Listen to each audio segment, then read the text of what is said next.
Welcome back, everybody. Back in 2013, a national grassroots movement began calling for a convention of states under Article 5 of the Constitution, which gives states the power to call a convention to propose amendments. Now, it takes 34 states to call the convention and 38 to ratify any amendments that are proposed. The Convention of States movement advocates for amendments that would limit the power and jurisdiction of the federal government, impose fiscal restraints, and place term limits on federal officials. So fast forward 11 years and 19 states have passed the Convention of States Article 5 resolution. Colorado recently became the 21st state to introduce the action in 2024. Now, lucky for us, my next guest is the man who helped launch this national grassroots movement. Mark Meckler is the president and co-founder of the Convention of States, and he joins me now. Mark, welcome back to the show. Good to see you, my friend. Thanks. Great to be with you, Amanda. You know, this movement, it seems like every time I talk to you or I read something about Convention of States, there's another state that has either already passed it or they are in the process of considering it. It's catching fire, right? It definitely is. You mentioned Colorado will be considering this week. That's a blue state. We passed out of two committees in Massachusetts, another blue state, passed out of committees in Hawaii, and other blue states. So it's definitely catching fire. Look, Americans know the federal government's out of control, regardless of which party you're in, and they'd like to see that control return to the states, and that's what Convention of States is all about. Yeah, I mean, and that's the interesting thing about this. It is bipartisan because people who are Republicans and people who are Democrats, they're all sick of the same garbage.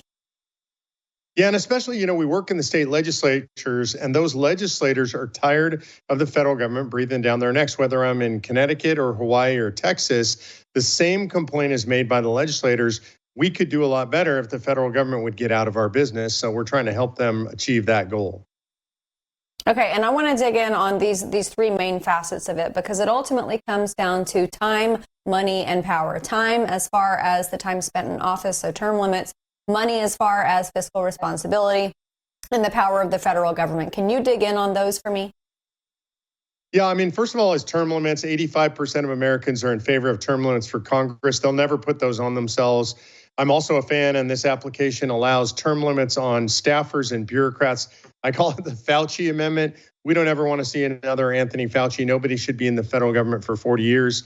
Second is anything that would impose fiscal restraints on the federal government. About 80 to 85% of people want some form of balanced budget amendment. I think we also need tax caps and spending caps. We need to impose generally accepted accounting principles on the federal government. Virtually all Americans support those things. Again, Congress will never do that to themselves. And then finally is scope and jurisdictional restraints on the federal government.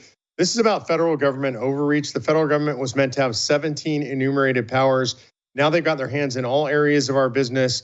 And we can specifically get them out. We can say things like no more Department of Education or Energy or Health and Human Services. These are areas where the states all have these departments themselves, and they don't need the federal government meddling in their business or spending their money. Certainly not. I always feel like it's a good idea to examine the nature of something by who opposes it. When it comes to the Convention of States, and especially these three tenets, what's the type of person who opposes this and for what reason? Yeah, look, we have all the right enemies. About 5 years ago, Common Cause, a George Soros organization, organized a huge nationwide movement against this on the left. Literally every single leftist organization in America you can think of has signed on against us. That's Common Cause, Center on Budget and Policy Priorities. It's MoveOn.org. Hillary Clinton has spoken out against us. Literally every leftist organization you can imagine, the Socialist Party of America is against us. So when you look at that list of enemies, I think we're sitting right in the right place over the target. I think so, too. There's a famous quote, I think it was about Grover Cleveland, and it was, I love him most for the enemies he makes. And you guys are making all of the right enemies. Speaking of enemies and people who are supreme critics of this, I remember 15 years ago when the Tea Party was catching fire as well. And I remember how it was represented in the media as a bunch of crazy, Boston Tea Party fanatics who ultimately wanted to tear down the Constitution and destroy democracy. And it kind of seems like the way that they talk about not only the Make America Great Again movement, that brand of republicanism, but of course Donald Trump as well. Do you see those same parallels? Yeah, it's exactly the same, to be honest with you. I was there at the beginning of the Tea Party movement. I helped found that movement. I was called a racist, a white supremacist, a Nazi, pretty funny stuff for a Jewish Christian. And I'm called those things today by the people that oppose Convention of States, by the people who oppose the Make America Great movement. Their deck is very limited, and they're going to go to that card, the race card, the white nationalist card, the Christian nationalist card, every single time. So I see the same attacks now that I was getting back then, and they're not going to be successful. Good. I love it.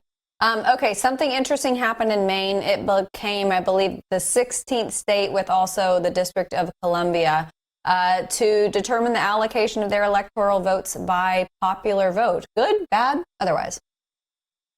It's a terrible idea. It breaks the balance between big states and small states. This is something that the framers thought was fundamentally in that balance of the Electoral College that they put in.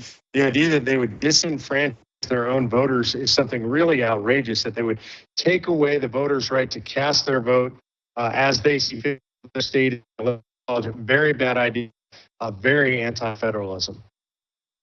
Yeah.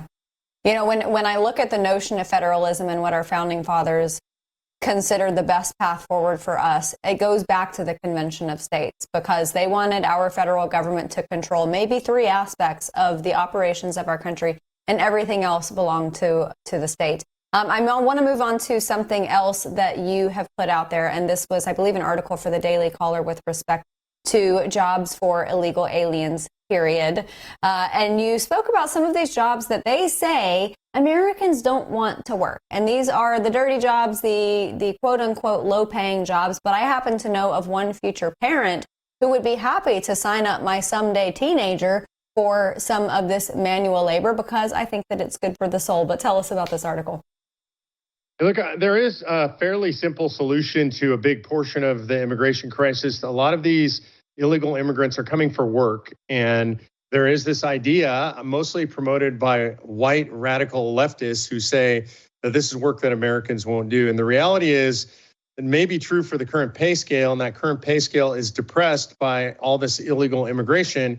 We should let those prices fluctuate according to the market. We should stop illegal immigration. Americans will take those jobs if those jobs pay well enough. And that's not necessarily a popular idea among the elite. They don't like the idea that their lettuce is going to be more expensive, or their wine might be more expensive, or whatever the case may be. But we need to let the market itself come to equilibrium.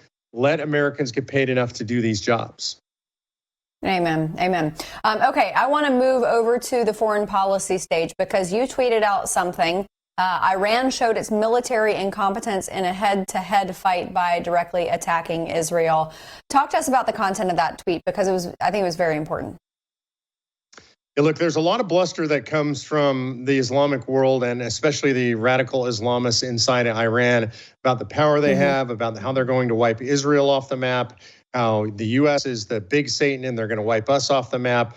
They launched ICBMs, ballistic missiles, drones at Israel in force from multiple locations.